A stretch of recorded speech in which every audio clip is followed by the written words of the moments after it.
Salamlar, hər vaxtınız xeyir olsun. Dimin 20 sınaq kitabının ümumi sınaqlarının qrammatika suallarının izahına davam edirik. 12-ci sınaqdan başlayırıq. Birinci sualımız. Qalmaya sözünün fonetik təhlilindəki yanlış fikirləri müəyyən edin. Necə tələffüz eləyəcək qalmaya sözünü? Ə, açıq saitlə bitir. Açıq saitlə bitən sözə yönlü yal şəkilçili söz artırıram. Həmin tələffüzüm necə olacaq?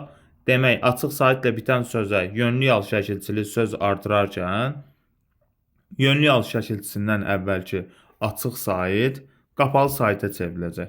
Demək, necə olacaq? Olacaq,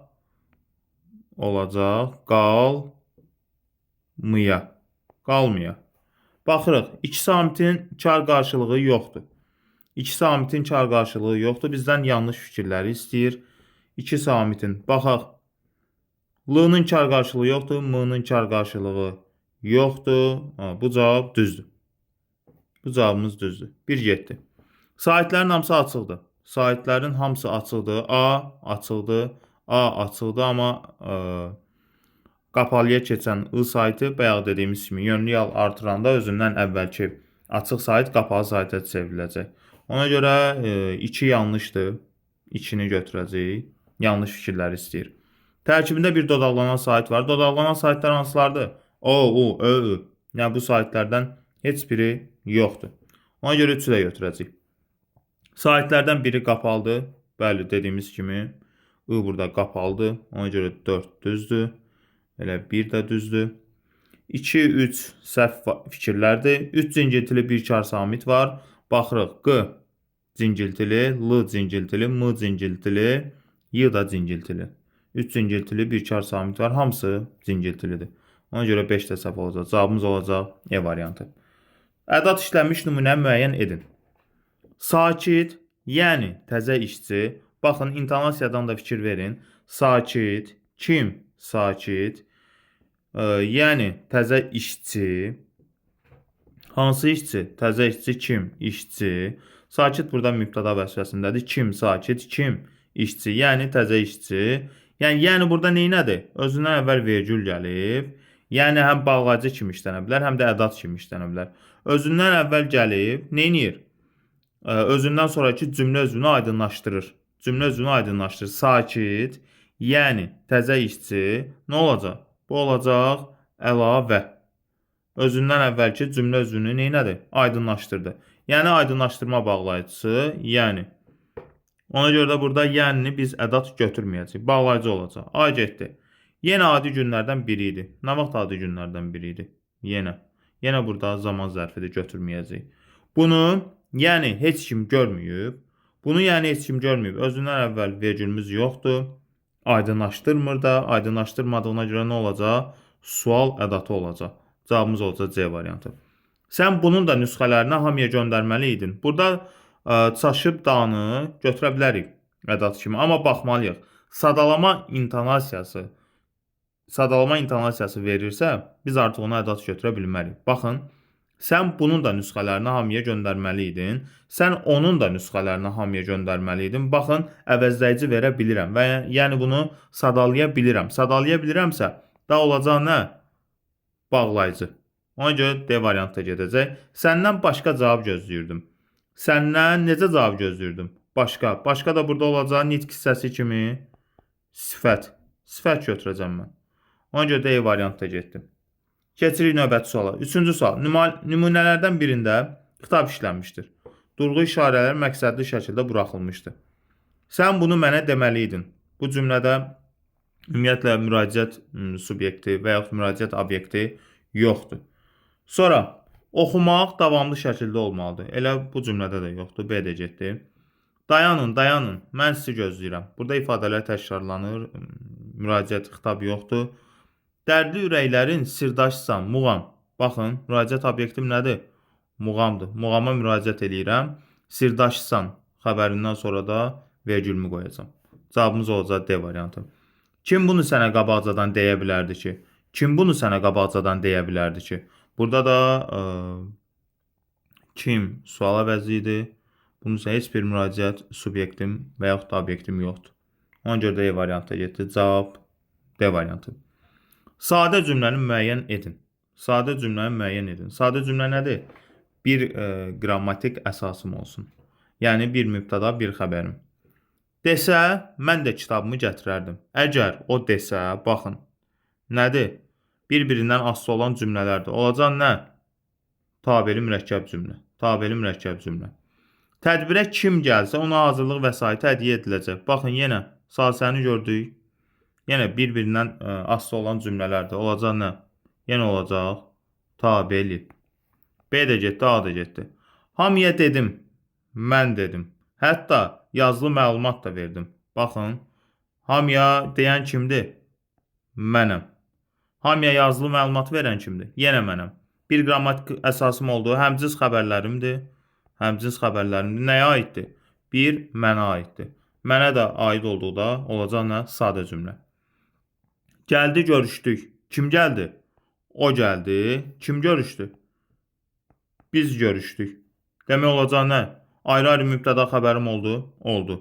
D variantda olacaq mürəkkəb cümlə. Sənə kimsə mane olanda de ki, bax, ki, vaxtımız yoxdur. Ki də olacaq nə? Tabeli bağlayıcı. Tabeli bağlayıcıdırsa olacaq rahatlıqla nə? Tabeli mürəkkəb cümlə. Təsirli halla başlayan nümunəni müəyyən edin. Evi kəndin girişində idi. Kimin evi kəndin girişində idi? Baxın, onun evi. Əsasən də biz nəyi bilirik? Təsirli hal təsriflənən feillə əlaqələnir. Düzdür, istisnalarda ismi xəbərlərlə də əlaqələnə bilər, amma təsriflənən feillərlə əlaqələnir. Baxın, evi kəndin girişində idi. Kimin? Onun evi. Onun evi. Oldu nə? Mənsubiyyət. Yəni adlıq halda. Həyəti səliqəyə salmaq lazım idi. Baxın, həyəti səliqəyə salmaq lazım idi. Lazım idi bir yerdə xəbərdir. Nə lazım idi? Həyəti səliqəyə salmaq. Həyəti səliqəyə salmaq bir yerdə nə olacaq? Mübtəda olacaq. Məsdər tərkibi. Baxın, səliqəyə salmaq. Nəyi səliqəyə salmaq? Biz morfologiyaya baxanda ən azından sintaksisə baxmayacaq. Çünki mübtədanın tərkibində olan, fe'li birləşmələrin tərkibində olan sözləri morfoloji baxımından nitq hissəsi kimi müstəqil götürəcək. Yəni sintaksisdə bunlar bir-birindən asılı ola bilər birləşmə xüsusiyyətinə görə. Amma morfologiyada ayrı-ayrı baxmalıyıq bunlara, ayrı-ayrı nitq hissəsi kimi görməliyik. Səliqəyə salmaq, nəyi səliqəyə salmaq? Həyəti səliqəyə salmaq. Ona görə də burada onun həyəti səliqəyə salmaq deyə bilmirəm ki. Yox, deyə bilmirəm. Ona görə də həyəti sözü burada təsirli yallı söz olacaq. Uşağı bizim məktəbdə oxuyur. Kimin uşağı? Onun uşağı. Onun uşağı. Baxın yenə. Onun uşağı deyə bilirəm. Olacaq nə? Mənsubiyyət. Elmi məlumatlar həmişə maraqlı olur. Burada bizi çaşdırmaq üçün verilir bu variant. Hansı məlumatlar? Elmi məlumatlar.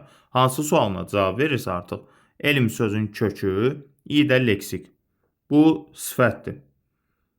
Sonra qənnadı məlumatlarını çox qəbul etmək zərərlidir. Burada baxın, təsirli hallı söz var. Məlumatlarını. Təsirli hallı sözdür bu. Nəyi çox qəbul etmək zərərlidir? Qənnadı məlumatlarını. Amma qənnadı təsirli halda deyil. İkinci nöqtənin söz birləşməsidir, qeyri-müəyyən yəli haldadır, E də getdi.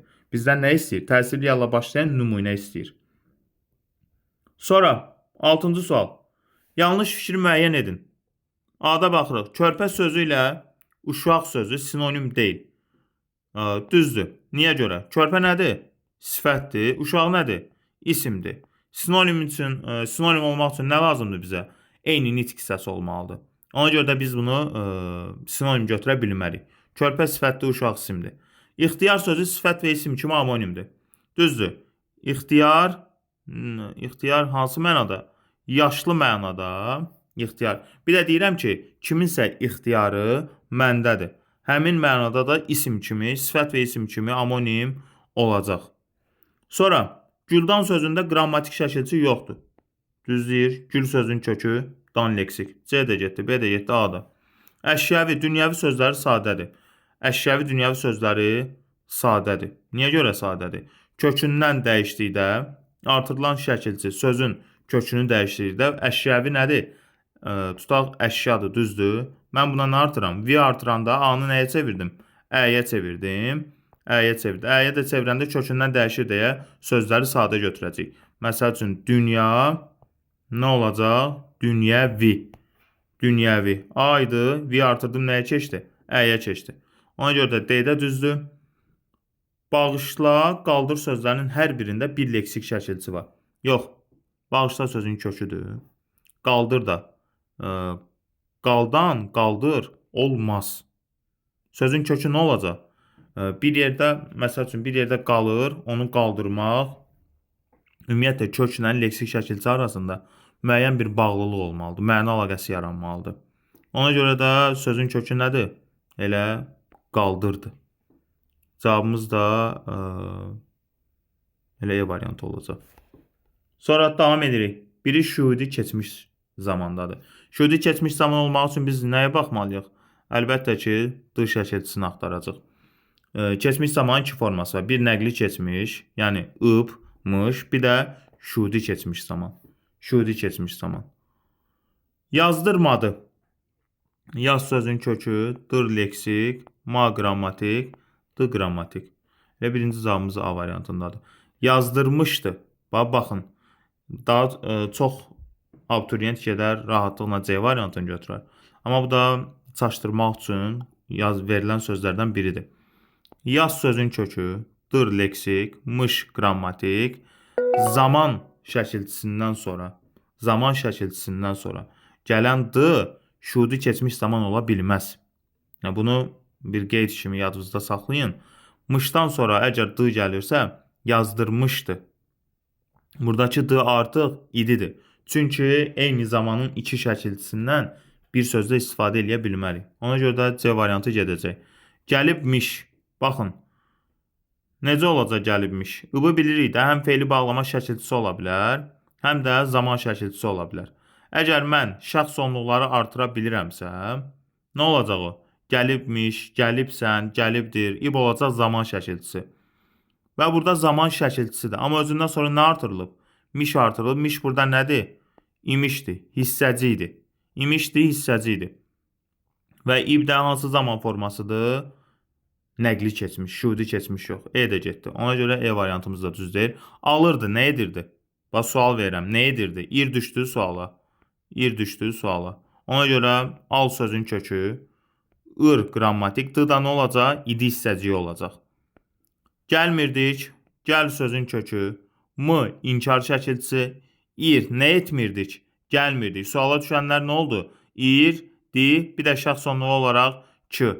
Zaman şəkilçisindən sonra artırılan d də nə olacaq? İdi olacaq. Çünki ir burada indiki zaman şəkilçisidir. Bir feildə də iki şəkil şəkilçisi ola bil. Ümumiyyətlə bir şəklin bayaq da dediyimiz kimi iki şəkilçisi ola bilməz. Ir burada olacaq zaman, qrammatik. D də olacaq nə? İdi, elə o da qrammatik. D variantı buna görə seçilməyəcək. Doğrudan da Avropa, buranı silək. Doğrudan da Avropa dünyanın ən inkişaf etmiş qitəsidir. Baxın, doğrudan da ara sözdür. Avropa, hara Avropa, dünyanın bu keçən ilki səhv eləmirəmsə 9-cu siniflərin elə 1-ci zona imtahanında belə bir sual var idi. Orada da səhv eləmirəmsə Asiya dünyanın ən inkişaf etmiş qitəsidir yazılmışdı. Demək, hara dünyanın ən inkişaf etmiş qitəsidir? Avropa, mübtəda, dünyanın ən inkişaf etmiş qitəsidir. Baxın, üçüncü növü görə bilirik biz burada. Dünyanın qitəsi deyə bilirik də üçüncü növdür rahatlıqla. Onun daxilinə, ümumiyyətlə tərkibinə daxil olan sözlərdə nə edəcəm? Parçalamayacam. Parçalamayacağıma görə də bir yerdə nə götürəcəyik? Bir yerdə götürəcəyik xəbər. Oldu iki cümlə üzvümüz, düzdür? Doğrudan da yəqinlik bildirən ara sözdür. Baxırıq, xəbəri isimlə ifadə olunub. Keçən dəfədə qeyd etdiyim kimi, isimlə ifadə olunmağı üçün söz birləşməsi olmamalıdır. Ona görə də isimlə ifadə olunub səhvdir. Xəbəri nə ilə ifadə olunub? İsmi birləşməklə. A getdi, düzgün fikir istəyir. Güman şübhə bildirən ara söz işlənmişdir. Yox, doğrudan da yəqinlik bildirir. İsmi birləşmə tamamlıq vəzifəsindədir. Yox, dedik, dünyanın qitəsidir, xəbər vəzifəsindədir. Bu da getdi. Mübtəda mürəkkəb adla ifadə olunub. Yox, Avropa tək bir sözdür. Ola bilməz. D variantda getdi. İki cümlə üzvündən ibarətdir. Bəli, mübtəda xəbərdən. Avropa dünyanın qitəsidir, mübtəda xəbər. Ara sözdə sintaktik təhlilə cəlb olunmayacaq. Ona görə cavabımız E variantı. Dil-dil ötmək birləşməsinin frazoloji sinonimini müəyyən edin. Baxın, frazoloji sinonim istəyirsə bizdən, biz onun sinonimində frazoloji birləşmə verməliyik. Durub onun ümumiyyətlə mənasını yazsaq ora, dil-dil ötmək, çox danışmaq yazsaq, bu artıq onun mənasıdır. Yəni, frazoloji birləşmə deyil. Ona görə də frazoloji birləşmə sinonimin elə frazoloji birləşmə verməliyəm. Frazoloji birləşmə əlavə qeyd kimdə yaza bilərsiniz. Tərkibcə, ümumiyyətlə, formaca dəyişir, amma tərkibcə dəyişmir. Formaca dəyişmək necədir? Məsəl üçün, dil-dil, baxın, ötdü və yaxud dil-dil neynir? Ötür. Bunu rahatlıqla verə bilərəm. Formaca ona görə dəyişir. Çox danışmaq dediyimiz kimi mənasını verir, olmaz. Frazoloji birləşmə olmalıdır. Dil-dil ötmək, ağzını qıfıllamaq sakit oturmaqdır.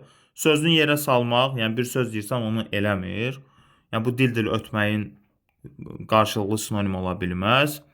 Dil boğaza qoymamaq, frazoloji birləşmədir. Elə bu da çox danışmaq mənasındadır. Ona görə cavabımız olacaq D variantı. Fikrini tez-tez çatdırmaq, yox, olmayacaq. İkinci dərəcəli üzvün iştirak etmədiyi şəxsiz cümləni istəyir bizdən. İkinci dərəcəli cümlə üzvü olmasın. Şəxsiz cümlə nədir? Mübtədasını təsəvvür eləyə bilmirəm. Yəni cümlədə mübtədanı təsəvvür eləyə bilməyəcək. Baxın, Nərmanın ağzı açıla qalmışdı. Çoxumuz gedib neyəcək? Nərmanın ağzı üçüncü növ götürəcək. Nə açıla qalmışdı? Nərmanın ağzı. Amma ağzı açıla qalmaq frazoloji birləşmədir. Frazoloji birləşmə burada neyəcək? Dediyimiz kimi tək bir cümlə üzvü kimi götürüləcək. Nərmanın da kimin deyə cümlə hər hansısa bir cümlə üzvünün sualı olmadığına görə biz Nərman sözündə frazoloji birləşmənin tərkibinə daxil eləyəcək. Ona görə də bir yerdə olacaq nə? Bir yerdə olacaq xəbər, təkcə xəbər. Cavabımız elə A variantı olacaq. Əli kəndə gələndə axşam idi. Nə idi? Axşam idi, bir yerdə xəbər. Nə vaxt axşam idi? Əlini burada gedib mübtəda götürməyin ha. Çünki Əli burada xəbərlə əlaqəyə girmir. Əli kəndə gələndə axşam idi. Nə vaxt axşam idi? Əli kəndə gələndə. Zəfliyimizi götürdük. İkinci dərəcəli üzvün iştirak etmədik. Burada zəfli iştirak edib olmaz. Kimsə gəldi, şəxsi cümlə deyil. Çünki kimsə mübtəda gəldi, xəbər. Qapı açıldı. Nə açıldı? Qapı, mübtəda açıldı, xəbər. Musiqi səsi gələndə hamı susmuşdu. Nə etmişdi? Susmuşdu. Kim? Hamı. Nə vaxt susmuşdu? Musiqi səsi gələndə. Cavabımız olacaq nə? Cavabımız olacaq elə A variantı. Çünki bizdən nə istəyirdi? İkinci dərəcəli üzvün iştirak etmədiyi C, D, E müəyyən şəxsi cümlələrdir. B-də də ikinci dərəcəli üzv iştirak eləyib. Qalır bir dənə A variantı. Hələlik bu qədər. Təşəkkürlər.